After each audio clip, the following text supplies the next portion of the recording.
Oppenheimer presenta. Llega a usted por cortesía de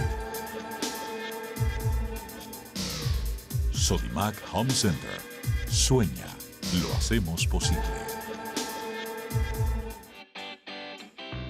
Ingresa en lacaja.com.ar, asegura tu auto y llévate un 15% de descuento por medio año. La Caja, así de simple. Estudia en Argentina. Con estándares internacionales. Residencia universitaria. Aranceles a tu alcance. UADE, una gran universidad. Arcos Dorados.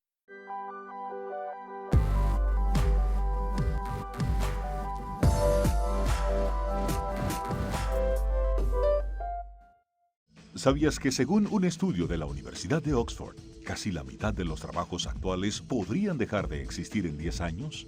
La inteligencia artificial llegó para quedarse. ¿Cómo te va a afectar la automatización? ¿Cuáles son los trabajos del futuro? Andrés Oppenheimer te lo cuenta en su nuevo libro, Sálvese quien pueda. Y no te quedes atrás. Encuéntralo en librerías.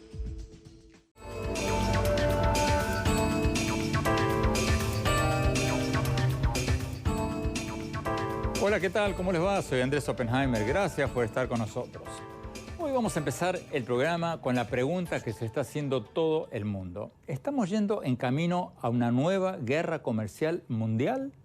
Y si es así, ¿cuánto nos va a afectar a todos nosotros, en Estados Unidos, en México, en Sudamérica, en todos lados? Es el tema que tiene en vilo a muchos después de que se derrumbaron las bolsas mundiales hace muy pocos días, cuando China anunció que responderá a Estados Unidos imponiendo tarifas aduaneras a importaciones de Estados Unidos por valor de 60.000 millones de dólares. Antes de eso, el presidente Trump había anunciado tarifas aduaneras a productos chinos por valor de 200.000 millones de dólares, incluyendo las importaciones de ropa, juguetes, computadores y muchos otros productos electrónicos fabricados en China. Si sigue la escalada, quien crea que no le va a afectar el bolsillo está soñando despierto, se esté donde esté. Porque una escalada de sanciones comerciales entre Estados Unidos y China podría afectar a todo el mundo y a todos nosotros. Vamos a hablar de todo esto con el ministro de Relaciones Exteriores de Colombia, Carlos Homs Trujillo, con el ministro de Relaciones Exteriores de Chile, Roberto Ampuero.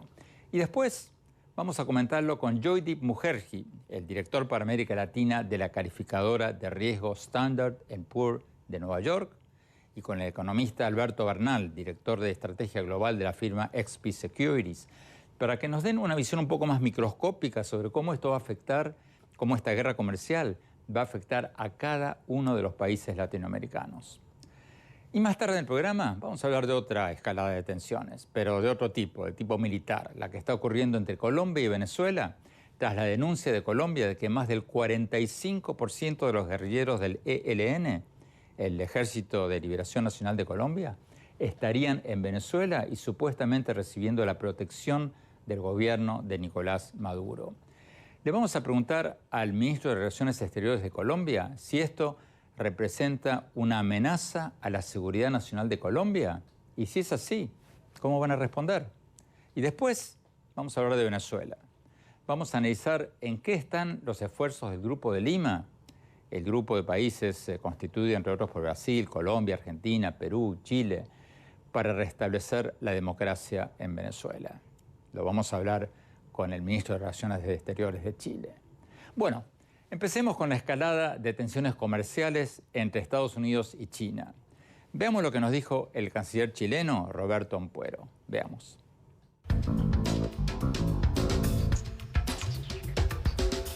¿Cómo está impactando esta batalla comercial entre Estados Unidos y China a América Latina? Si los dos gigantes del comercio internacional siguen en esta escalada de tarifas aduaneras cada vez más altas a sus respectivos productos, ¿es una oportunidad de oro para que los países latinoamericanos exporten más a Estados Unidos y China o no? Mire, acá hay un acercamiento que hacer que tiene que ver con principios y con conclusiones de tipo general. Y evidentemente, como usted dice, cuando se producen este tipo de tensiones comerciales o guerras comerciales, inicialmente aparecen nichos en mercados que se abren para algunos países porque se han cerrado en otros. Y eso puede llevar a algunos a pensar que una situación como esta es favorable para un determinado país. Pero esto es solamente en casos acotados y por un periodo muy breve. Al final, cuando hay guerra comercial, cuando se impone el proteccionismo, cuando hay reacciones de otros países también frente a ese proteccionismo, pierden todos. Y eso es la visión que hay que tener, digamos, como país. Saber que la guerra comercial, aunque ofrezca en algún momento un nicho particular, lo que trae, lo que promete y lo que va a ocurrir es que va a ser, diría yo, perjudicial para todos los países de la economía mundial, particularmente por el impacto que esa guerra comercial tiene en todos los sentidos, desde la confianza en las inversiones, de lo que es el comercio, de lo que son también las perspectivas y los precios de las materias primas. Aquí no gana nadie, eso hay que tenerlo claro. Aunque en un inicio pareciera que algunos pueden aprovechar ciertas ventajas de nichos muy particulares. Pero la guerra comercial, tengámoslo muy claro, siempre termina afectando a todos. Nadie gana con una guerra comercial. Pero ¿no es una respuesta políticamente correcta esa? Y por dentro muchos gobiernos latinoamericanos están diciendo que bueno, este año vamos a cerrar los libros mejor que el año pasado. Después, bueno, después que sea lo que Dios quiera.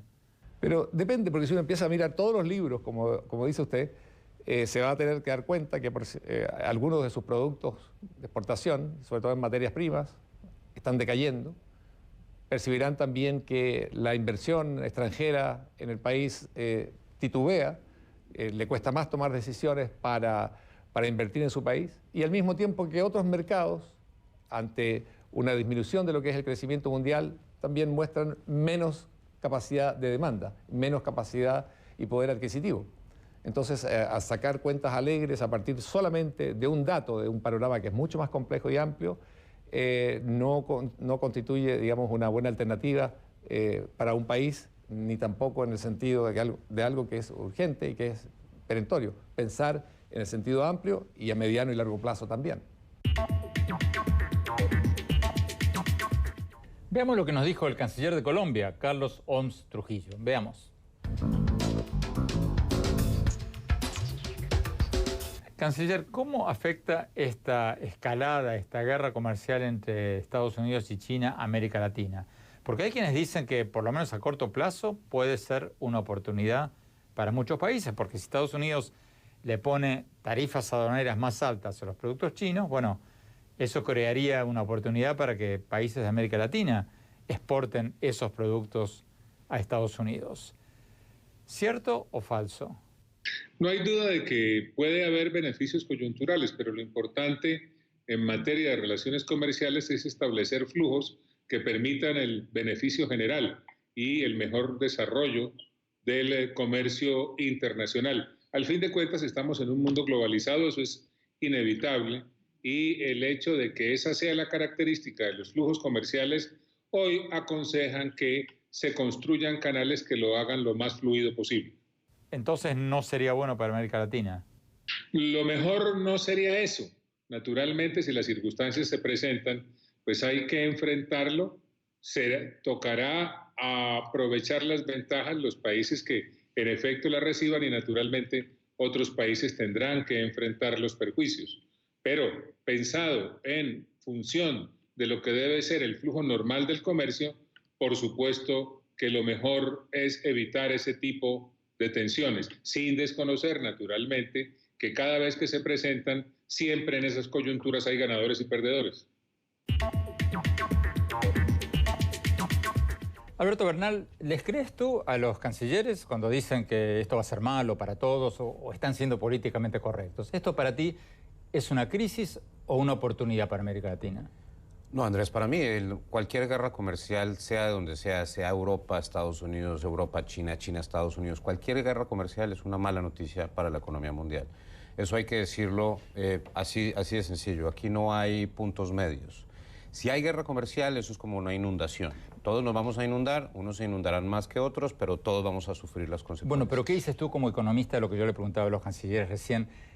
Si Estados Unidos deja de importar zapatos chinos, ¿no es una oportunidad para México o para Argentina o para cualquier otro país? Hay unas oportunidades, por ejemplo, coyunturales. Déjame darte un ejemplo. La guerra comercial entre Estados Unidos y México, ya anunció la compañía GoPro, que es la que hace las camaritas extremas, que va a mover su planta de Shanghái, de las afueras de Shanghái, a Guadalajara. Entonces ponle que eso generará unos 200, 300 empleos para para México.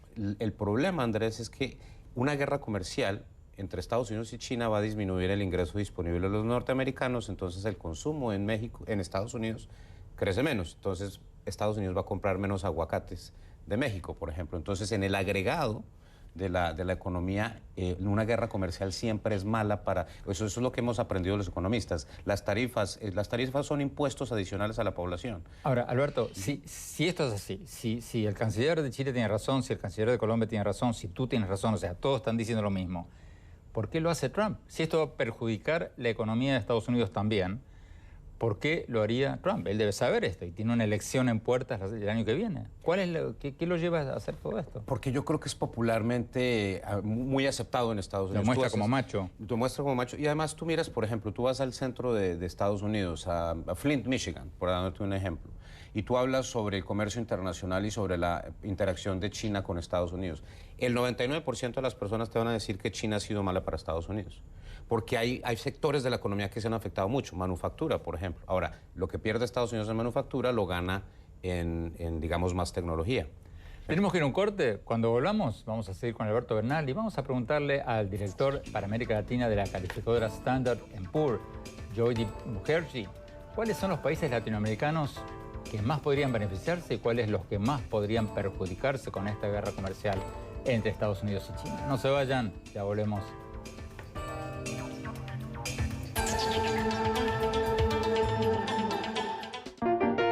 Sueña con ser el papá que tiene las herramientas para hacerlo todo. Busca, encuentra, compara. Descubre la que siempre habías querido. Ven a Sodimac Home Center y llévate una o llévatelas todas. Pruébalas, siéntelas. Compra las herramientas de un super papá sin que te supercueste. Y haz tus super proyectos. Encuentra más, ahorra más. Ven y haz más. Sodimac Home Center. Sueña, lo hacemos posible.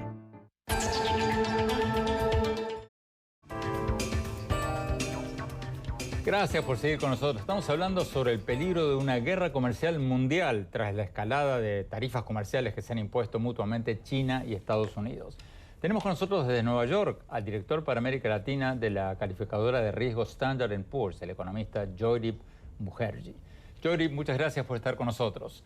La pregunta que hacíamos en el bloque anterior, si se prolonga esta guerra comercial entre Estados Unidos y China, ¿hay algún país latinoamericano que se va a beneficiar, aunque sea a corto plazo, o se van a perjudicar todos?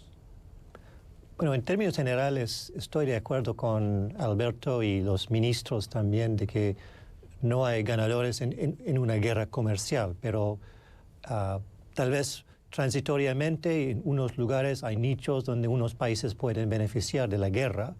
Yo diría que en general, en términos muy generales, los países de Sudamérica que exportan commodities no van a ganar mucho, porque en la medida que hay más impuestos en China y Estados Unidos debido a las aranceles, habrá menos demanda para los productos de commodities desde el Sudamérica. Entonces, no veo mucho optimismo en aquellos países. Tal vez los países... Perdón, Joydeep, ahí me perdí, perdón, porque si China eleva las tarifas de las materias primas que importa de Estados Unidos, de los productos agrícolas, digamos, de la soja, por ejemplo, ¿eso no le convendría a Argentina? ¿Eso no le permitiría a Argentina vender más soja a China? Sí, en el corto plazo, pero dependiendo de cuánto tiempo, y también hay otros competidores también. Argentina y Brasil también, Paraguay puede beneficiar, pero es por un lado. Pero el otro lado es que esos países dependen también de la economía en general en el mundo. China cuenta, digamos, por 33% de crecimiento mundial. A nivel mundial del PIB, una tercera parte del crecimiento viene de la China. Entonces, si hay decrecimiento en China y Estados Unidos, el impacto general sería en el largo plazo más importante que cualquier suba en la exportación de soja o otros commodities a los Estados Unidos. Ese es mi punto. El otro factor es que los países como México tal vez tendría una ventana de ampliar sus exportaciones hacia Estados Unidos en la medida que hay más oportunidades en otros sectores.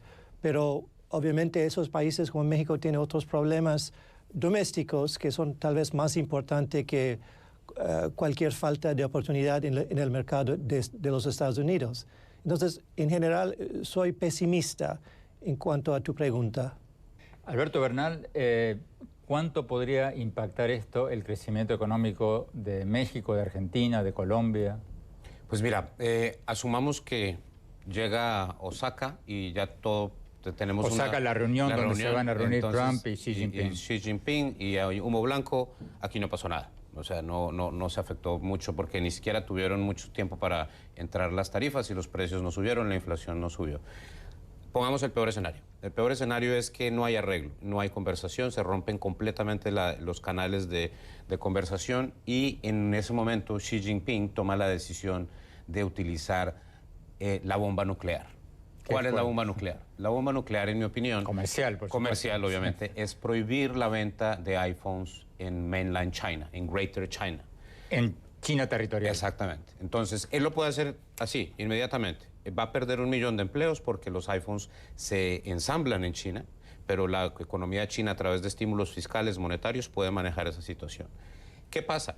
Apple, en vez de vender 265.000 millones de dólares, va a vender 210.000 millones de dólares en el 2020. O sea, una caída Una caída brutal en las ventas. Eso implica una caída brutal en la acción de Apple, implica una caída brutal en los mercados, implica que las cuentas de retiros de los norteamericanos se disminuyen en 30-40% y la gente no le va a parecer tan bueno, entonces ya no va a votar por Trump en la reelección. Bueno, pero Trump sabe que Trump sepa eso. Eso es mi tesis, por eso es que yo sigo Bueno, pero por optimista. otro lado hay quienes dicen que Trump llegó a la conclusión de que su rival demócrata, sea quien sea, va a acusarlo de ser un débil con China, va a jugar al duro con China y él va a querer superar al candidato, a su rival, en ser macho con China. Claro, pero Trump va a tener la posibilidad de decir, bueno, entonces ¿por qué Obama no lo hizo? ¿Entiendes? Entonces vamos a un corte y vamos a preguntarle a Jody Mukherjee en Nueva York cuáles son sus estimados de crecimiento económico para América Latina y concretamente para México, para Argentina, para Colombia, para varios países, si esto sigue, si esta guerra comercial sigue. No se vayan, ya volvemos. Hola, soy Andrés Oppenheimer. Muy pronto estaré en México y en Perú presentando mi libro Sálvese quien pueda, sobre la amenaza de los robots y las computadoras inteligentes a los trabajos de abogados, médicos, vendedores, oficinistas y muchos otros. Espero verlos. No se vayan, ya volvemos. Gracias por seguir con nosotros. Estamos hablando con Jody Mukherjee, el director para América Latina de la calificadora de riesgo Standard & Poor's, y con Alberto Bernal, el director de estrategia global de la firma XP Securities, sobre el peligro de una guerra comercial mundial por la escalada de tarifas que se han impuesto mutuamente Estados Unidos y China. Jody Mukherjee, en Nueva York, si esta guerra comercial sigue, si no se ponen de acuerdo Trump y Xi Jinping en la próxima reunión en Japón el mes que viene, ¿cómo va a afectar esto a las economías latinoamericanas? ¿Han hecho ustedes proyecciones sobre cómo podría afectar el crecimiento económico de México, de Argentina, de Colombia, de otros países? Sí, pensamos que sin una guerra comercial la región puede crecer un poco menos de 2%, 1.8, 9% este año, que no es algo muy alentadora. Pero con una guerra comercial, tal vez uno puede reducir la tasa 0.3, 0.4%, dependiendo del tamaño del shock que viene. Porque no es solo la falta de demanda en otros mercados, pero el verdadero problema es confianza. Porque como decía Alberto, si hay una caída en el valor de los activos de la gente en sus cuentas, el impacto no sería justamente o solamente un impuesto, entre comillas, más costoso. El impacto sería falta de confianza, entonces menos consumo, menos inversión en otros lugares que no tienen un vínculo directo con la guerra comercial. Y por eso tal vez el impacto sería aún peor en la región, más que el impacto directo en el precio de exportaciones.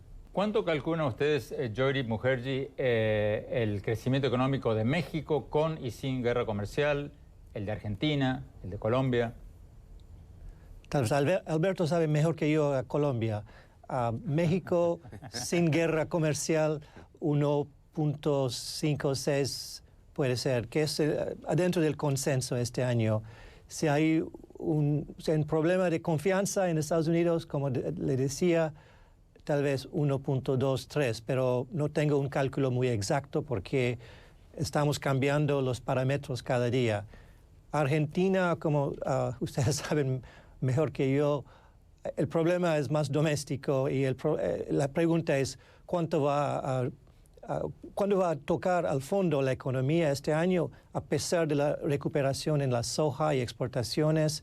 Y pienso que los acontecimientos locales, políticos, van a tener más impacto sobre la tasa de crecimiento o decrecimiento en Argentina este año que la guerra comercial.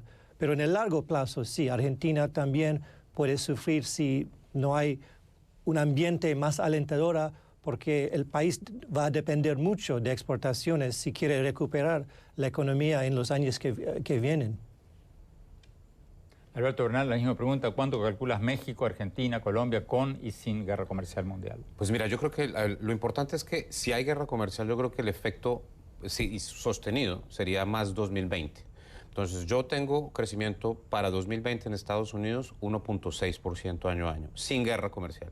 Si hay guerra comercial, no me parecería nada raro que se disminuyera a 0%. ¿A cero? A cero. Wow. O sea, el 2020 sería un año de recesión si hay guerra comercial, yo no tengo duda de eso. Wow. Si llega a pasar eso, México, que crecería 1% en el 2020 sin guerra comercial, yo lo vería fácilmente cayendo 2%. Wow. O sea, los países latinoamericanos van a sufrir. En Argentina, asumiendo que ustedes los argentinos eligen bien en las elecciones venideras, yo creo que si hay algo de calma y hay continuidad, Argentina podría evitar una recesión en el 2020, a pesar de la guerra comercial, por una sencillísima razón, Andrés, que el 2019 va a ser un año muy malo y el 2018 fue un año muy malo. Entonces, la base de comparación va a evitar que Argentina tenga una recesión si hay continuidad. Si gana Cristina Fernández de Kirchner, vaya uno a saber cuánto cae la economía de Argentina el próximo año. ¿Cuánto cae? Alberto, rápidamente nos quedan 30 segundos. ¿Qué va a pasar con el dólar en los países latinoamericanos si hay una guerra comercial prolongada? Mira, es muy sencillo. Cuando hay crisis a nivel mundial, los latinoamericanos siempre todos somos iguales. Si hay incertidumbre, ¿qué hacemos? Vamos a comprar dólares, porque el dólar es la moneda fuerte. Entonces, si hay guerra comercial, no me parece nada raro que el real brasileño se vaya a 4.20, 4.30, el peso colombiano a 3.600, 3.700, el peso chileno lo mismo. Va a haber depreciación muy importante de todas las monedas emergentes si hay guerra comercial. Pero como todos pensamos que Trump la tiene clara. Entonces, ¿tú estás convencido? Yo estoy convencido que Trump... ¿Sí? Yo creo que Trump es demasiado inteligente como para no entender que no puede ganar con una guerra comercial. Entonces creo que va a haber un acuerdo. Lo dejamos en esta nota positiva. Muchísimas gracias, Alberto Bernal. Muchísimas gracias, Jory Mukherjee, de la agencia de riesgo calificadora Standard & Poor's en Nueva York. Vamos a un corte y volvemos con el tema entre Colombia y Venezuela y lo que está pasando en Venezuela. No se vayan, ya volvemos.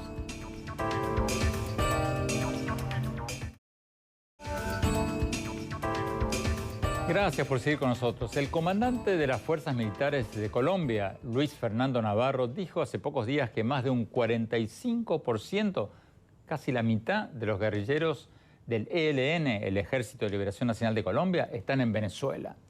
Y luego, pocas horas después, el presidente de Colombia, Iván Duque, denunció que estos guerrilleros están siendo amparados por el gobierno venezolano. ¿Qué significa todo esto? ¿Considera el gobierno de Colombia que esta es una amenaza directa contra la seguridad nacional de Colombia? Se lo preguntamos al canciller de Colombia, Carlos Holmes Trujillo. Veamos lo que nos dijo.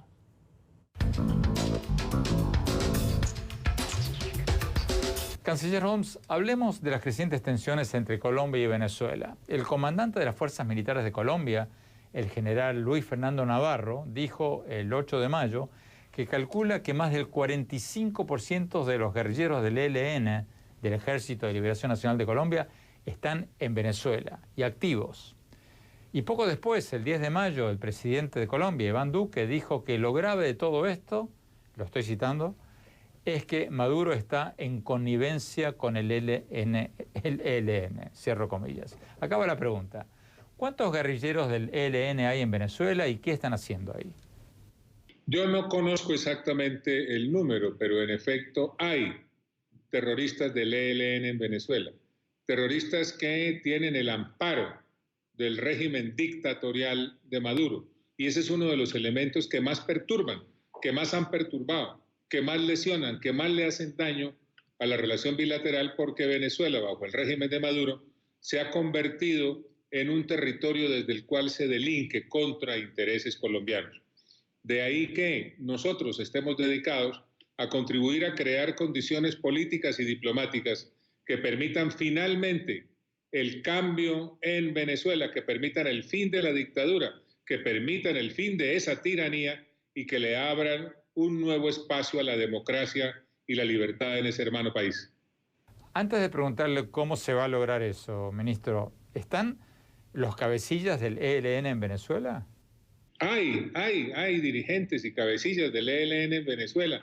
Eso está perfectamente establecido, eso es de dominio público. Desde allá delinquen, desde allá le hacen daño a Colombia, desde allá cometen todo tipo de crímenes y de vejámenes. Es uno de los asuntos que más afecta, como le he señalado, Andrés, la relación bilateral.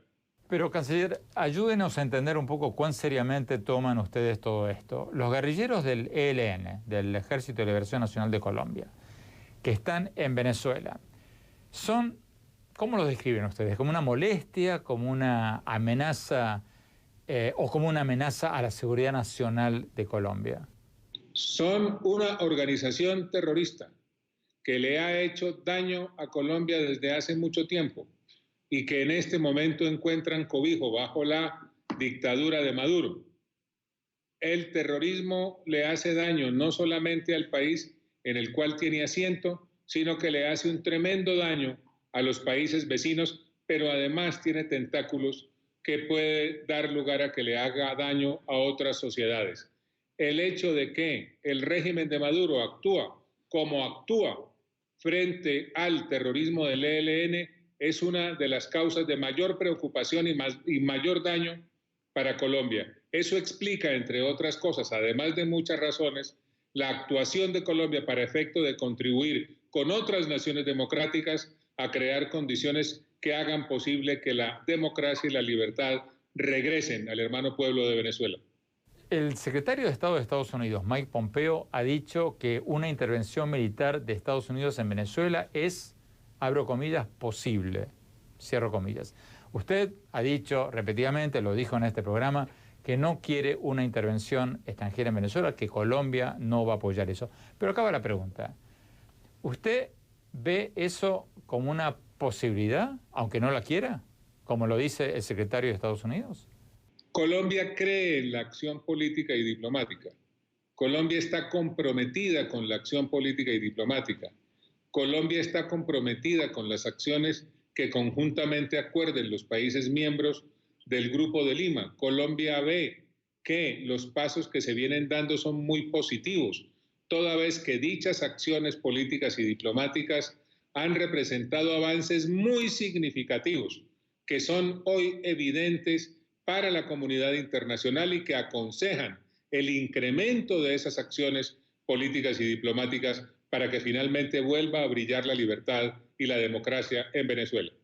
Entonces, ¿cómo sigue esto, canciller? ¿Cómo se traduce todo eso, todo lo que usted enumeró recién, en una restauración de la democracia en Venezuela?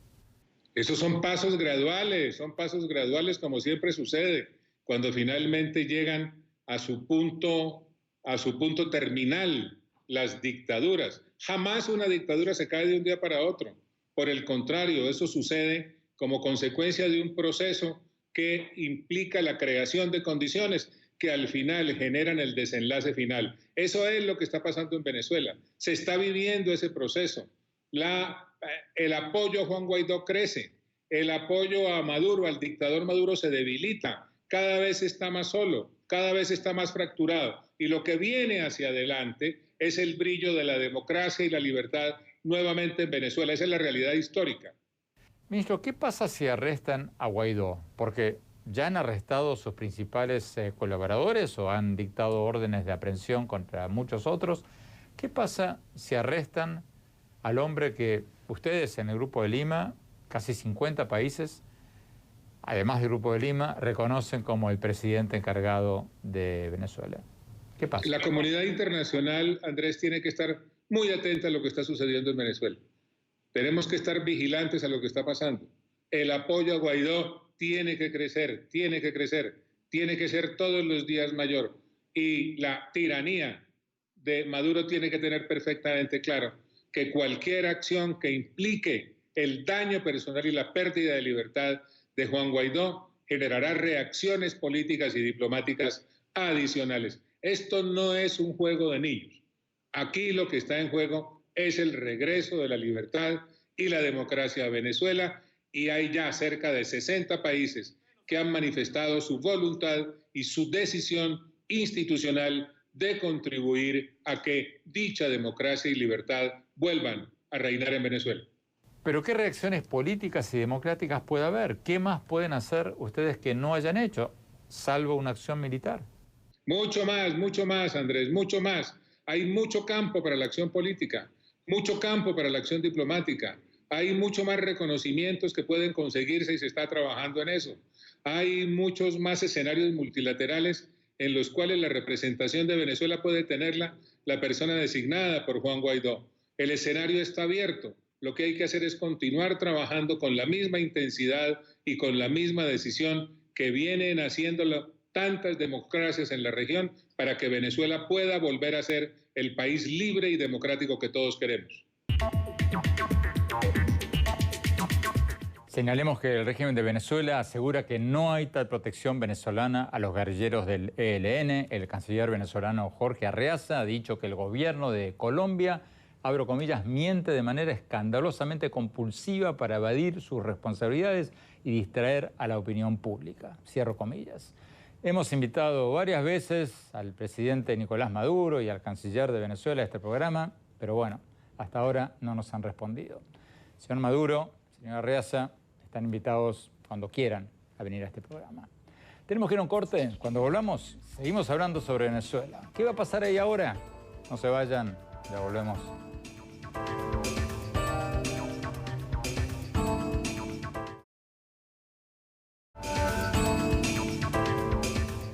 Gracias por seguir con nosotros. La crisis de Venezuela sigue empantanada. Y mientras tanto, se profundiza la crisis humanitaria en ese país. Según las Naciones Unidas, ya hay más de 7 millones de personas que necesitan asistencia humanitaria en Venezuela y más de 3.3 millones que ya han huido a países vecinos. Mientras tanto, la inflación va a estar en alrededor de 10 millones % este año, según estimados del Fondo Monetario Internacional. ¿Cómo va a seguir esto? ¿Qué van a hacer los países latinoamericanos del Grupo de Lima, que incluye a Brasil, Colombia, Argentina, Chile y varios otros países que están recibiendo a cientos de miles de venezolanos y están temiendo un éxodo aún mayor de Venezuela? Vamos a ver lo que nos dijo el canciller de Chile, Roberto Ampuero. Veamos.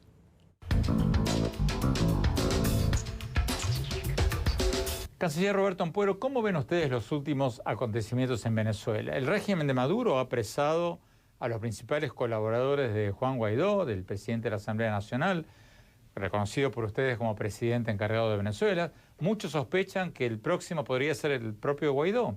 ¿Qué pueden hacer los países como Chile y los demás miembros del Grupo de Lima si efectivamente el gobierno de Maduro arresta a Guaidó?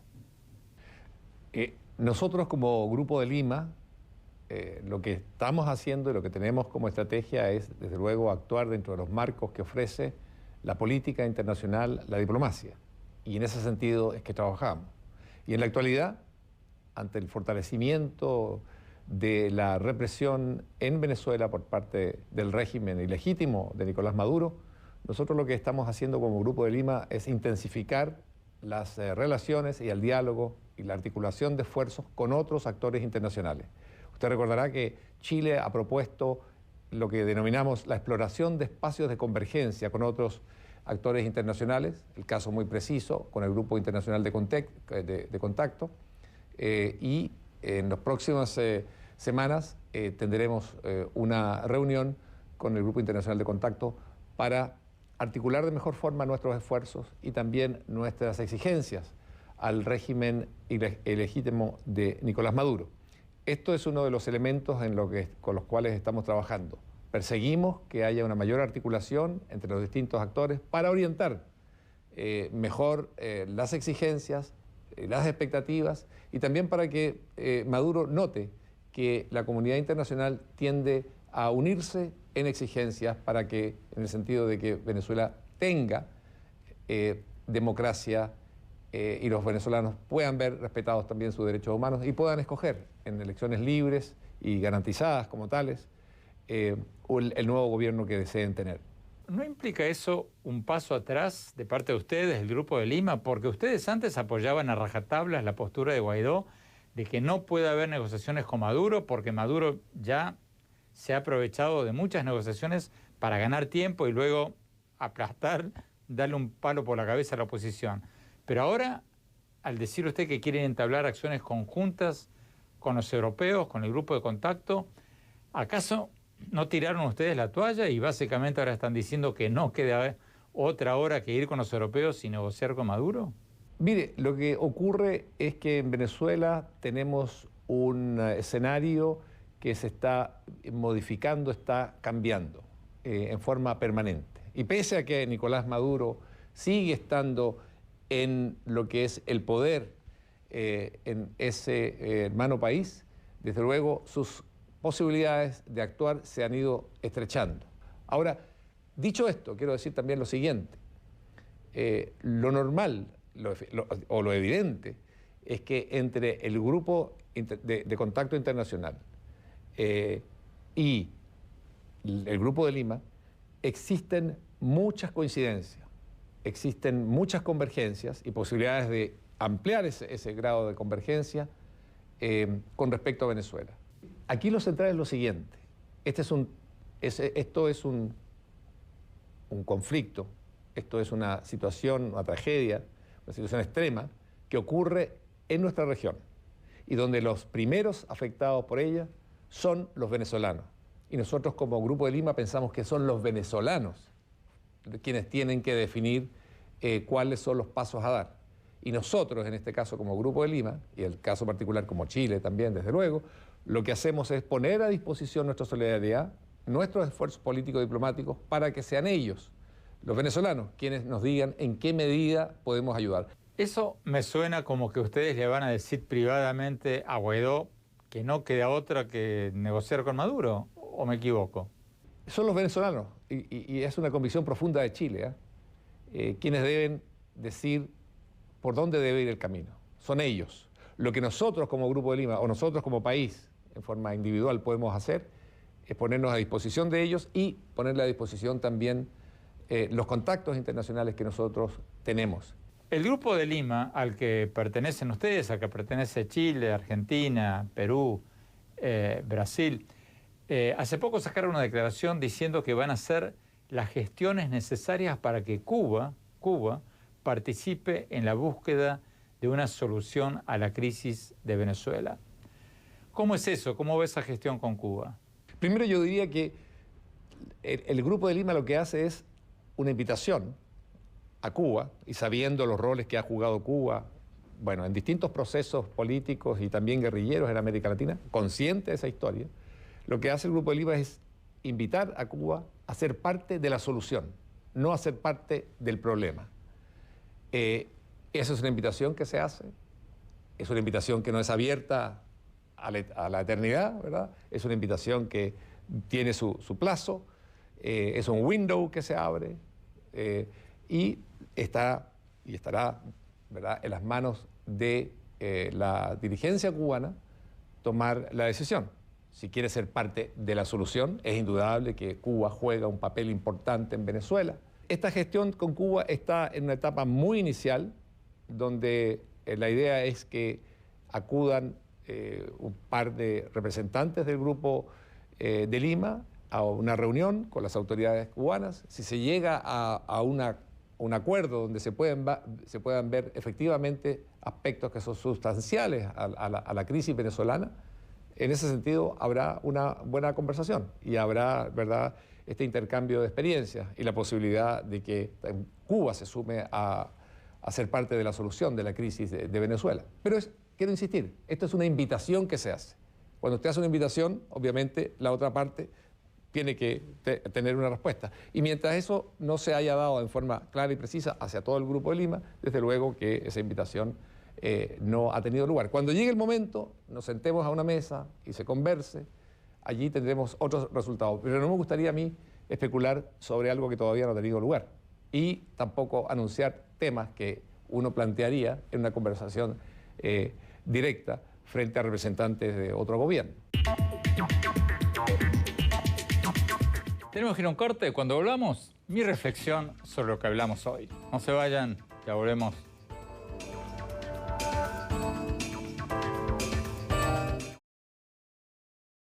Hola, soy Andrés Oppenheimer. Muy pronto estaré en México y en Perú presentando mi libro Sálvese quien pueda, sobre cómo y cuándo los robots y las computadoras inteligentes van a reemplazar a muchos abogados, médicos, vendedores, empleados administrativos, muchos más.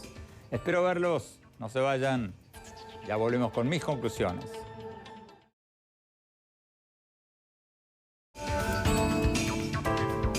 Muchas gracias por seguir con nosotros. Mis reflexiones sobre el tema con el que arrancamos el programa de hoy, la guerra comercial entre Estados Unidos y China, y si se viene una guerra comercial mundial que podría hundirnos a todos.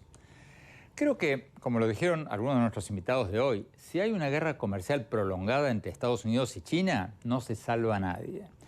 Porque si cae el comercio entre los dos gigantes de la economía mundial, tanto Estados Unidos como China van a crecer menos. Y por lo tanto, van a comprar menos productos de otros países. O sea, puede que alguna que otra fábrica se mude de China a México, pero si se caen las compras generales de Estados Unidos, eso tampoco le va a servir de mucho a México. Y por otro lado, si hay una guerra comercial, caen las ganancias de las empresas, por lo menos de las empresas de Estados Unidos que están haciendo negocios en China. Cae la bolsa de Estados Unidos. Los inversionistas de todo el mundo buscan refugio en el dólar, huyen de los países emergentes y se perjudican aún más las economías latinoamericanas. Claro que todo esto podría evitarse si el presidente Trump llega a un acuerdo con el presidente de China, con Xi Jinping. Lo lógico sería que eso ocurra. Pero con Trump, lo que es lógico no es necesariamente lo más probable ni lo más posible. A mí me da un poco de miedo algo que me dijo privadamente hace no mucho tiempo un alto funcionario de México, de que Trump es un hombre que tiene muy pero muy pocas convicciones. Ha cambiado de bando muchas veces a través de los años.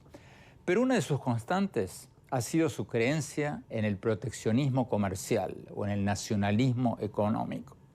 Y ese mismo funcionario me aconsejó leer una entrevista que le hizo Trump la revista Playboy en 1990, hace casi 30 años, en que Trump ya decía las mismas cosas que sigue repitiendo hoy, que hay que aumentar los aranceles a los productos de Asia, que las guerras comerciales se pueden ganar, etcétera, etcétera. Y hay muchos en Washington que dicen que Trump cree ahora que ser más duro con China que su rival demócrata, quien quiera que sea, le va a ayudar a ganar más votos en las elecciones del año próximo, sobre todo en los estados industriales del norte que Trump necesita ganar, como Pennsylvania o Wisconsin. Y hay otra cosa. Trump necesita un triunfo mayúsculo en política exterior antes de las elecciones, porque hasta ahora no ha pasado nada, ni con su plan de paz con el dictador de Corea del Norte, ni con su plan de paz en Medio Oriente, ni con su plan de presionar por un cambio de gobierno en Venezuela, ni con su acuerdo con Canadá y México, que todavía está empantanado en el Congreso, de manera que no se puede descartar que esta guerra comercial de Trump no sea un bluff, no sea una estrategia de negociación, sino una política populista que Trump podría llevar adelante contra viento y marea. Y si eso es así, agarrémonos fuerte, porque, como decían nuestros invitados de hoy, esto podría hacer caer la economía mundial. Y una marea en baja hace caer a todos los barcos. Bueno, se nos acabó el tiempo. Muchas gracias por habernos acompañado y los invito a visitar mi blog en el sitio web andresoppenheimer.com. Si se registran ahí, les vamos a mandar por email todas las semanas mis columnas del Miami Herald y nuestros más recientes programas de televisión.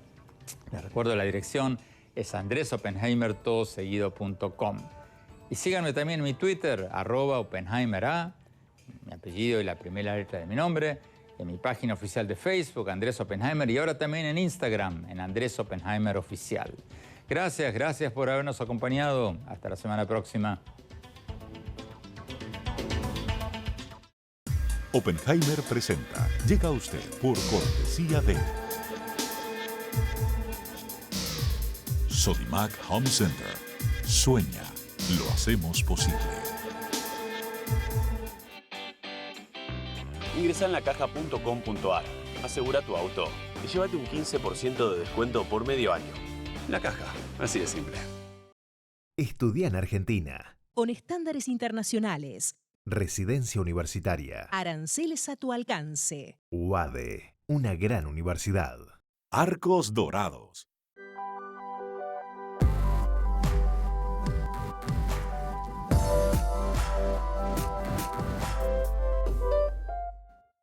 ¿Sabías que según un estudio de la Universidad de Oxford, casi la mitad de los trabajos actuales podrían dejar de existir en 10 años?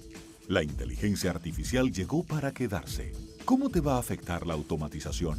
¿Cuáles son los trabajos del futuro? Andrés Oppenheimer te lo cuenta en su nuevo libro, Sálvese quien pueda. Y no te quedes atrás. Encuéntralo en librerías.